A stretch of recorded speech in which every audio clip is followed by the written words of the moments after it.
Chapter 4 How Noriko Learned to Love.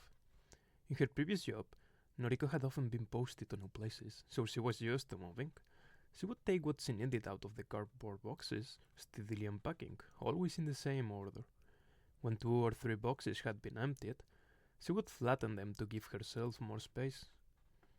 She had never liked to clutter her life with household objects, so she never had many boxes to unpack. A wall clock emerged from a box she'd just opened.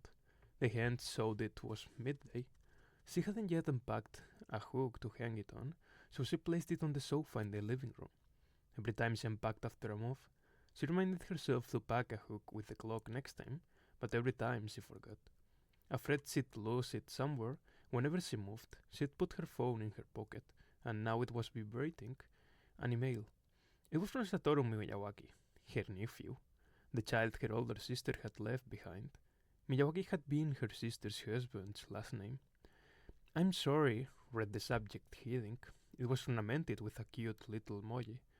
"I'd hoped to arrive in the early afternoon, but it looks like it will be later. Sorry to leave you to unpack everything yourself." He said he was going to pay a visit to his mother and father's graves. He must have lost track of time there. She typed in a subject for her reply. "Understood." In the body of the message, she wrote, "Everything's fine here. Drive carefully." After she sent it, she began to feel a little anxious. Had her reply been a bit curt? It wouldn't be good for Satoru to think she'd written a cold reply because she was angry with him for arriving late. She opened the message she'd just sent and reread it. They were both just short messages, but compared to the warmth in his, hers came across as rather blunt. Maybe she should add something? She typed PS and was going to add a new message, but nothing light and chatty came to her. Still agonizing over it, she finally typed, "Don't rush or you'll have an accident," and sent it. But a moment later she regretted it, just like she had the last one. Desperate to recover from this second mistake, she sent a third email. "PPS," she typed. "I'm worried you'll be concerned about being late and drive too fast." As soon as she sent it, she realized she'd got her priorities all wrong, since sending so many messages to him while he was driving might distract him from driving safely, the opposite of her intention. Just then, another message came in, from Satoru. The title read, Laughing. She breathed a sigh of relief. "Thank you for being so concerned. I'll take you up on your offer and take my time." And another emoji at the end, a waving hand. Worn out by her own indecisiveness, Noriko plunked herself down on the sofa. Her nephew was more than 25 years younger than she was, and how were they going to get on if she forced him to respond to each and every tiny little thing?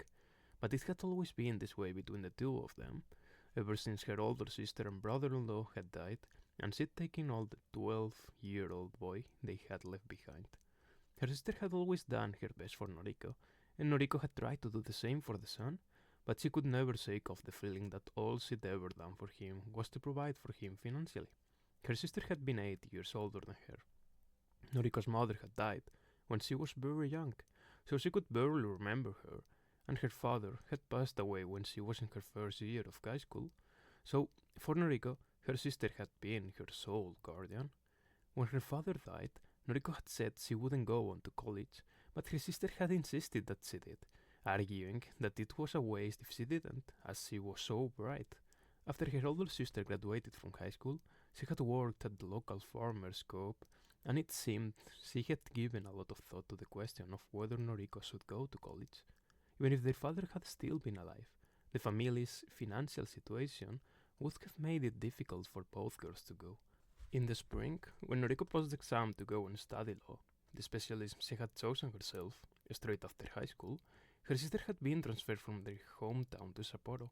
Noriko's college was outside Hokkaido, so this meant that both of them were leaving their hometown. Her older sister had used this opportunity to sell off every piece of farmland and the woodlands her father had owned. Selling it off piece by piece, her sister had explained, wouldn't bring in much money. Up until then, they'd been renting the land out to a neighboring farmer, but the income was minimal.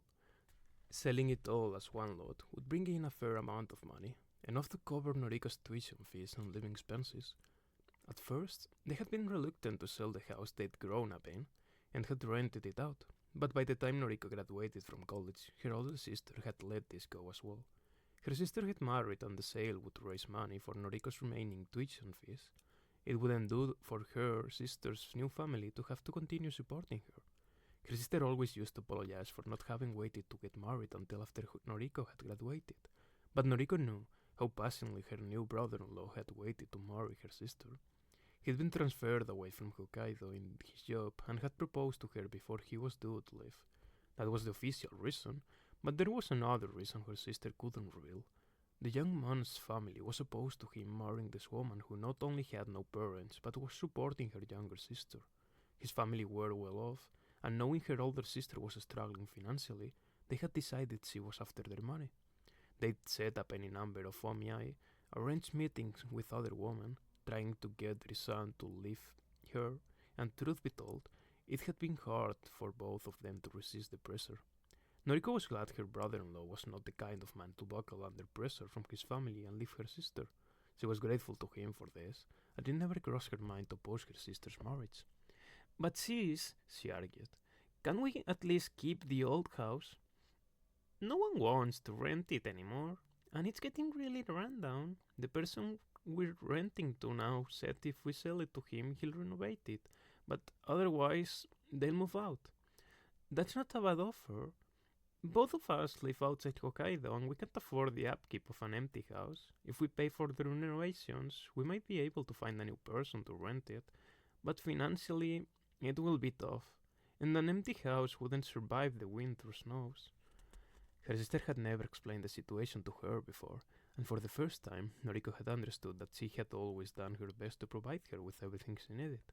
She had hoped one day to repay her sister for all she'd done for her, but well before she could, her sister and her brother-in-law were gone forever.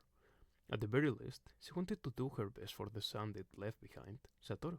That was what she had hoped, but from the very start, she didn't feel she had managed to keep that particular ball in the air. And it would all end with her never having done enough for Satoru either. "Sis, I am so very, very sorry. I don't think I ever made Satoru happy. All I do is make him worry over trivial things like this." The male with the title laughing, he joked around, but you could see the tender concern that was so typical of Satoru. Ever since she had started looking after him, Satoru had been a reasonable, very perceptive, mature child. But was this really his true nature? Her sister had always insisted he was a mischievous boy who gave her a lot of trouble, though she'd always smiled when she said this. And it was true that while his parents were still alive, Satoru had been pretty naughty. When Noriko went on the occasional visit, she had found him big-hearted and self-assured, as children who know how fiercely they are loved often are. "Auntie, auntie," he'd say, clinging to her, and sometimes he'd throw a tantrum or sulk. A typical child, in other words, yet when he came to live with her, he never once acted selfishly. This seemed less because his parents' death, that had forced him to mature quickly, than because Noriko had compelled him to be that way. She had no idea how to overcome the distance it created between herself and the young Satoru, and she generally relied on him to paper over her sense of estrangement. "I hope he can at least spend these last days free of worry." She truly felt that way, and yet she couldn't even do a decent job of exchanging a few emails with her nephew. At least, Noriko thought, as she got up from her short rest on the sofa.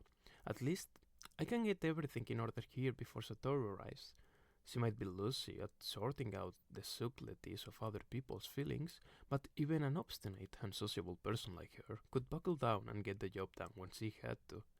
It was nearly 3 o'clock when Satoru finally drove up to the apartment.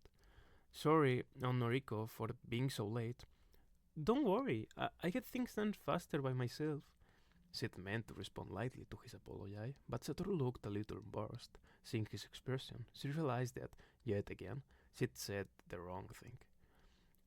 I have no problem at all with us living together. I'm your regal guardian after all." She'd hurriedly added this, but again it was something that would have been better left unsaid. The more she tried to explain herself, the faster her speech became. "The only things left unpacked are yours, Satoru. I put the boxes in your room. I've pretty much finished putting everything else away, so you don't need to help with that." When she saw Satoru's face, as he looked at her, Blinking in surprise, she realized she'd been firing off one comment after another without giving him a chance to respond. I'm sorry, I'm afraid I'm the same as ever. Her shoulders slumped dejectedly, and Satoru suddenly let out a small laugh. I'm glad you haven't changed, on Noriko. We haven't lived together for 13 years, and to be honest, I've been feeling a bit nervous about it. Satoru then put the bag he had slung across his shoulder on the floor, and with both hands placed the basket carefully beside it. Nana, this is your new home. He opened the basket door, and a cat leapt right out. The cat had markings shaped like the character for 8 on his forehead, and a black hooked tail. Other than that, it was pure white. She had the feeling that the cat Satoru had had years ago, the one they'd had to give away when she took her nephew in, had looked similar. The cat had its nose to the ground, sniffing tentatively. I'm sorry that taking me has meant taking in Nan as well, Satoru frowned. I was hoping to find a place for him before we started living together, but I just couldn't find a decent new owner, though a number of people did offer. It's quite alright, but it's meant you've had to move into a new apartment. He told her he would find someone to take Nana before he moved out of his place in Tokyo, but that hadn't worked out, so here he was, cat in tow. Noriko had moved out of the apartment she was in, which forbade pets, and had found a new place that allowed them. This new apartment was also in a good location, convenient for Satoru's visits to the hospital. Ah, I see you found something nice, Nana. Satoru narrowed his eyes as he looked at the cat. Noriko looked over, though, and saw that the cat was sniffing around one of the cardboard boxes that had yet to be flattened. Why does he like that box, I wonder? To Noriko, it was just a cardboard box. Cats like empty boxes and paper bags, and narrow spaces too. Satoru squatted down next to the cat, and Noriko noticed how thin his neck was, like an old man's, far too small for the collar of his shirt, and he's still so young. Noriko felt a sharp pain deep in her nose and hurried off to the kitchen. As she was more than 25 years older than Satoru, she felt it would have made more sense if she'd gone first. I'm really sorry, Noriko. She recalled the day of that desperate phone call. A test had revealed a malignant tumor. He needed an operation immediately. She'd traveled to Tokyo first thing. The doctor wasn't optimistic, and with each word he spoke, it felt as if all hope was fading. Best you operate right away, she was told, and though they did, the operation turned out to be ineffective. Tumors had spread throughout his body, and all they could do was close up the areas they'd cut open. 1 year left to live. After the surgery, Satoru had lain in the hospital ward, smiling with embarrassment. I'm sorry, Noriko.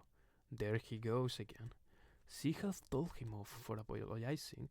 Satoru said he was sorry again, and was about to apologize for saying sorry, but swallowed back the words.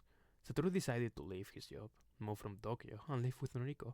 When he finally had to be hospitalized, Noriko would go to the hospital to look after him. Noriko worked as a judge in Sapporo, but had stepped down from her job in order to be with Satoru.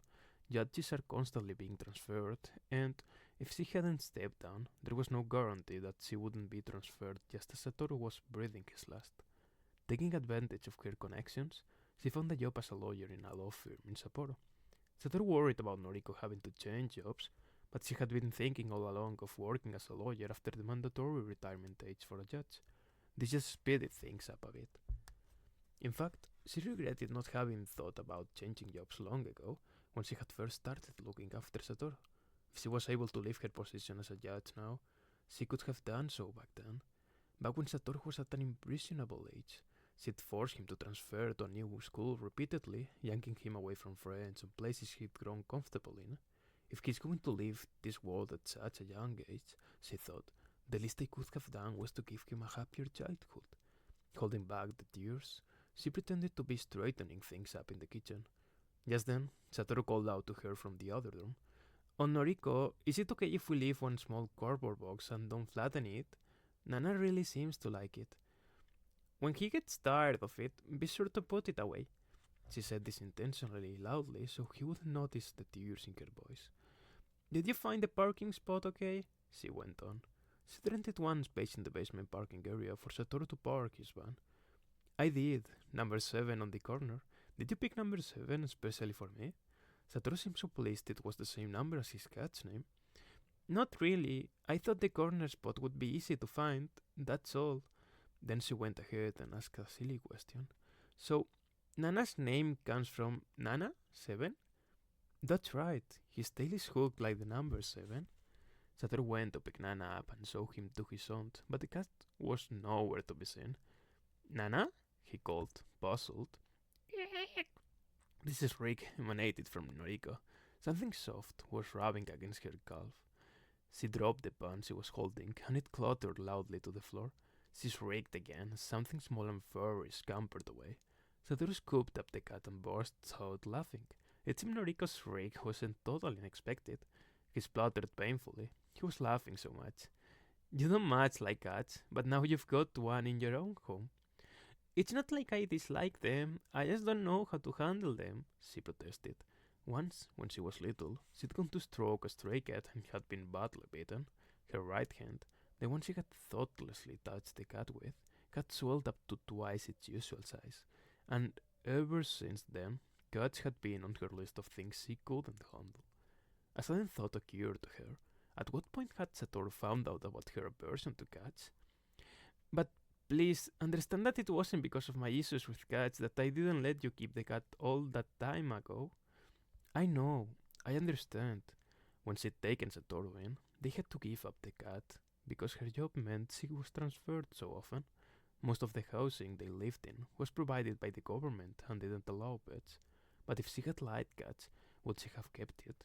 If she herself had been fond of animals, not just cats, would she have better understood the feelings of a child who had to be separated from his beloved pet? When Satoru was on a junior high school trip to Fukuoka, he had snuck out of the hotel one night. The teachers had caught him at the station, he was given a strict reprimand, and his guardian was contacted. And when this happened, Noriko had been shocked. Had he been trying to visit the cat he'd had to give away? The distant relatives who had taken in the cat lived in Kokura, one stop away from Hakata on the Shinkansen train. Once Satoru had meekly mentioned wanting to see the cat, but she told him it was out of the question since he was too busy. As far as Noriko was concerned, the matter of the cat was settled. Now that they had someone they could trust to care for it, there was no need to travel so far just to see it. Noriko felt a sudden rush of regret. I'm really sorry. I didn't understand back then how much you loved that cat, Satoru. I should have taken the cat in like this for you when you were a child. Hachi was well taken of until the very end, and that's good enough, because you found decent people to take care of him. Satoru stroked Nana, who was curled up on his lap, gently stroking each paw with the tips of his fingers and circling the central spot on his head. But Nana's covered all the relationships at every home I was trying to make for him. You've really helped us by letting me bring him with me now. Satoru held Nana's head in two gentle hands and pointed his face toward Noriko.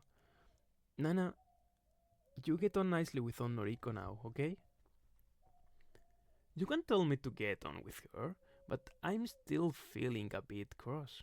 The reason is, Noriko is kind of rude. I'm going to leave here with Satoru, and I just thought we should get on, so all I did was go ahead and say hello. Rubbing yourself against someone's leg is the best a cat can do when it comes to a warm greeting. So what was with the big squeal? That eek? It gave me the fright of my life. Sounded like she'd run into a ghost on a dark night. Well, she is taking in both Satoru and me, so I suppose I can overlook it. Our first meeting was a disaster, but our life with Noriko began nonetheless. Noriko was the type of person who had no clue at all about cats, and it took us a while to find the appropriate distance to keep from each other. Good morning, Nana. In her own way, she tried to get used to me, and she started timidly reaching out a hand to me as she said hello. But what was she thinking, suddenly touching my tail like that? I mean, unless you're a special pal of mine, I'm not about to let anyone touch my tail. Normally, I'd give them a good whack, close in, obviously, if they tried, but out of respect to the head of the household, I confined myself to sculling and lowering my tail out of the way. I hoped Noriko would get the message, but every time she reached out to touch me, she inevitably zoomed in on my tail. One particular morning, Satoru happened to see this and came to my rescue. You can't do that on Noriko, touching his tail all of a sudden like that. Nana hates it. Then, where should I touch him? Start with his head or behind his ears. When he gets used to you doing that, then you can do under his chin. A toothbrush in his other hand, Satoru demonstrated, stroking each area in turn around my head. The head, behind the ears, under the chin.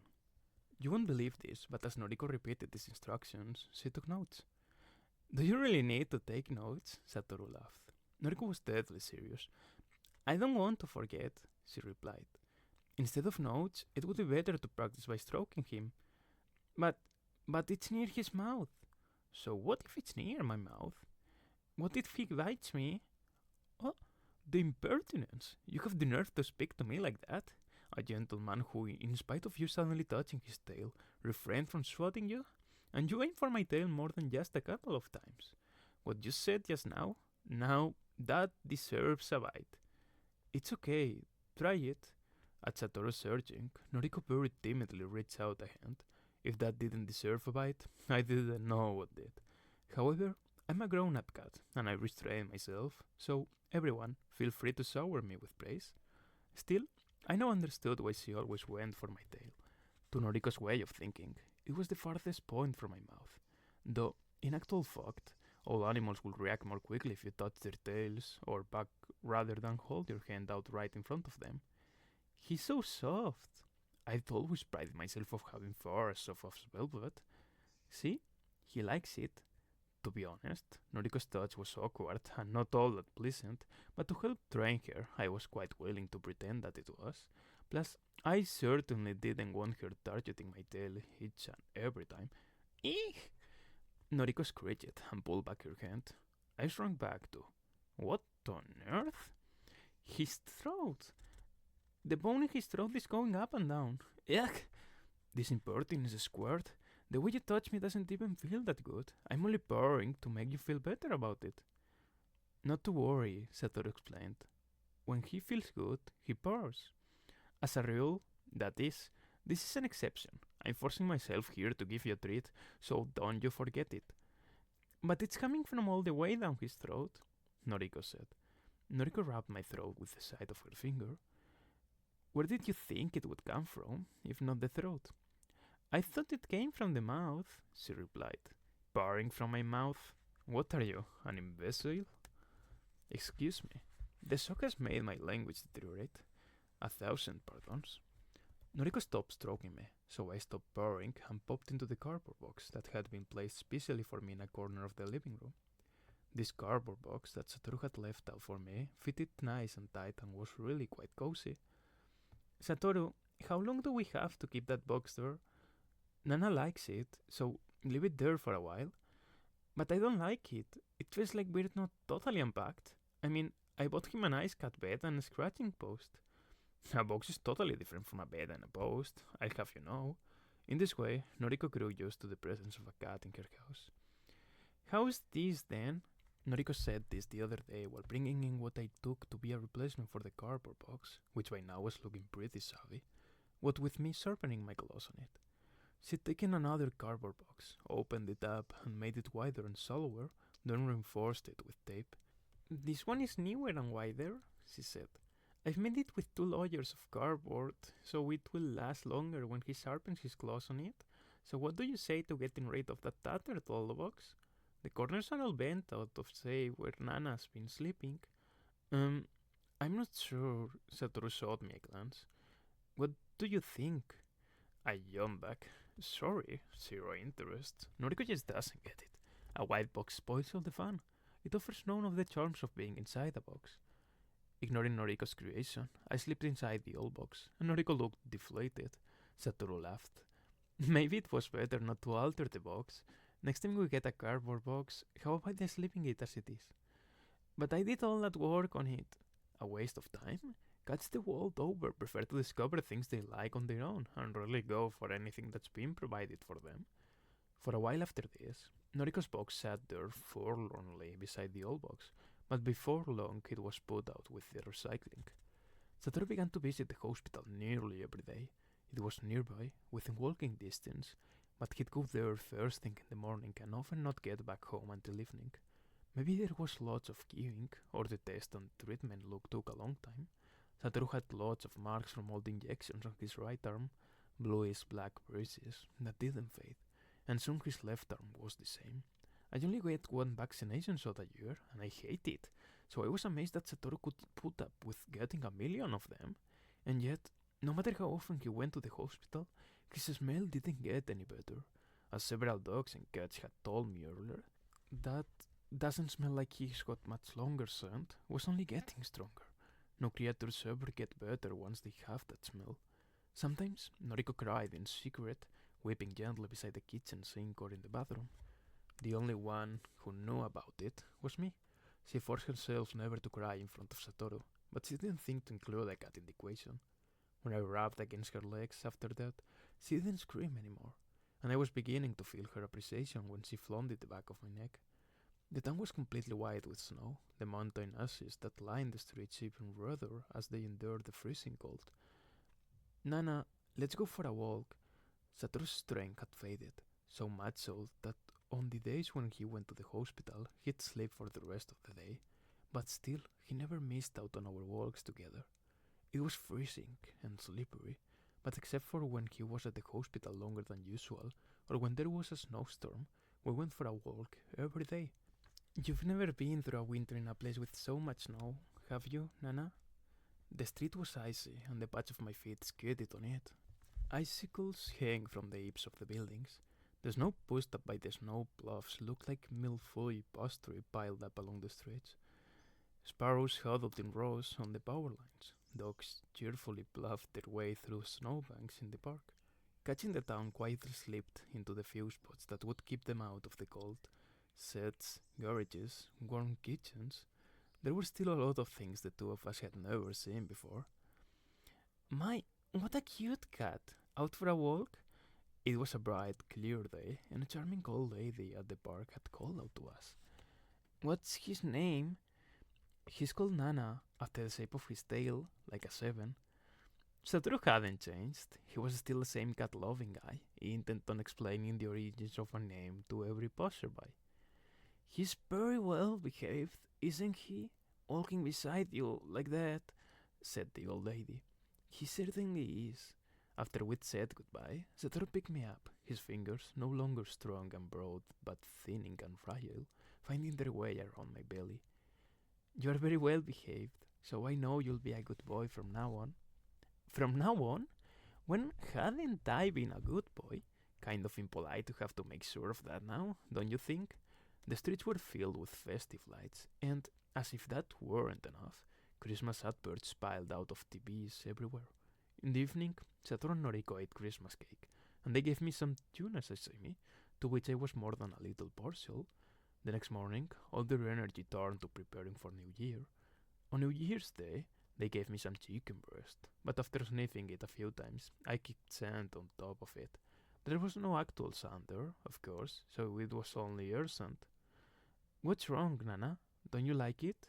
Satoru looked puzzled. I would have loved to have eaten it, but it smelled funny. Oh, Noriko, is this chicken the same kind you always give him? Well, given the occasion, I splashed out. I steamed some special local fruit and chicken. Did you add something to it when you steamed it? I put it in a bit of sake so it wouldn't smell so much. I rest my case, Noriko. Sorry, but it seems like Nana can't eat it because it smells like sake now. Really? It was only a couple of drops. Cats have an excellent sense of smell. I thought that was dogs, 6,000 times more sensitive than humans, they say. Noriko's not a bad sort, but at times like this, she tends to overthink things. It's true that dogs are known for their great sense of smell, but that doesn't mean cats don't have a good nose. I mean, no one needs a sense of smell 6,000 times better than humans to discern that sake has been sprinkled on a chicken breast. Cats are way more sensitive to smell than humans as well. Satoru was in the kitchen, and he prepared my usual safe, high-quality chicken breast, and brought it over to me on a clean plate, taking away the chicken that had those unnecessary things done to it. That sake steamed meat, I'll put it in my osoni. Noriko let out a deep sigh. Until Nana came here, I never would have imagined that a person would eat a cat's leftovers. It happens sometimes when you have a cat, and these aren't leftovers. He didn't touch it, so it's perfectly safe. Satoru put the meat in his bowl of osoni soup as a topping. What will people think if they hear I gave you something to eat that even a cat wouldn't touch? Please don't mention it to anyone. Anybody who has a cat will understand. Satoru and Noriko then said Happy New Year to each other and started eating their osoni.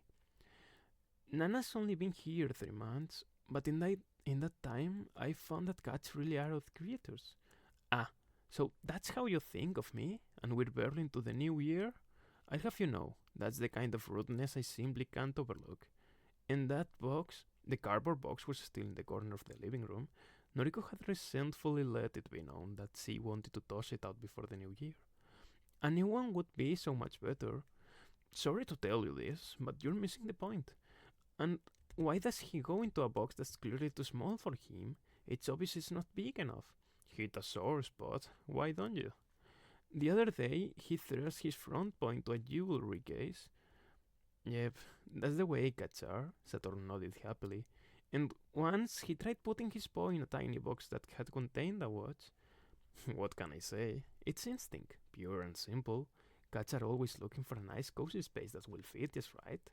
So when I spy a nice square box that's slightly open, instinct doesn't allow me to let it go, because maybe, just maybe, if I stick my paw inside, some device in there might make it expand. Of course, up until now, I haven't had any luck at all with that. Though I do hear there's a cat in some cold foreign country who keeps on opening doors, thinking that, eventually, one of them will lead to summer. I'm sorry, but I can't eat anymore. Satoru laid his chopsticks down. For a moment, I saw a sad look cross Noriko's face. She had only put one omochi in Satoru's bowl, and he had barely touched the lavish spread of New Year's delicacies she'd bought especially at a department store. It was delicious. My mom always used to include taro root, snow peas, and carrots in her osoni, and the way you season it is like the way mom did it, too. That's because, for me, my sister's cooking was the taste of home. I remember when I first came to live with you, how relieved I was to find that the food tasted like mom's cooking. I think that's why I got used to living with you so quickly. Satoru smiled broadly. I'm glad you're the one who looked after me. Noriko gasped, as if surprised, and avoided his eyes. She looked down and murmured, I wasn't such a good guardian. If you had gone to live with someone else, maybe it would have been, but I'm glad you're the one who took me in, said Satoru, ignoring her words. Noriko gulped again, her throat pulsing like a frog's. Now, who was it, when they first met me, who freaked out about my throat making a funny sound, huh? That's a pretty funny sound you're making yourself, if you don't mind me saying. But that thing I said to you when I first took you in, I was going to find out someday. You didn't do anything wrong. But Noriko sniffled as she continued to look down, still gulping over and over like a frog, and in between gulps murmuring, I'm sorry, over and over. I shouldn't have said that to you. Her voice had become husky.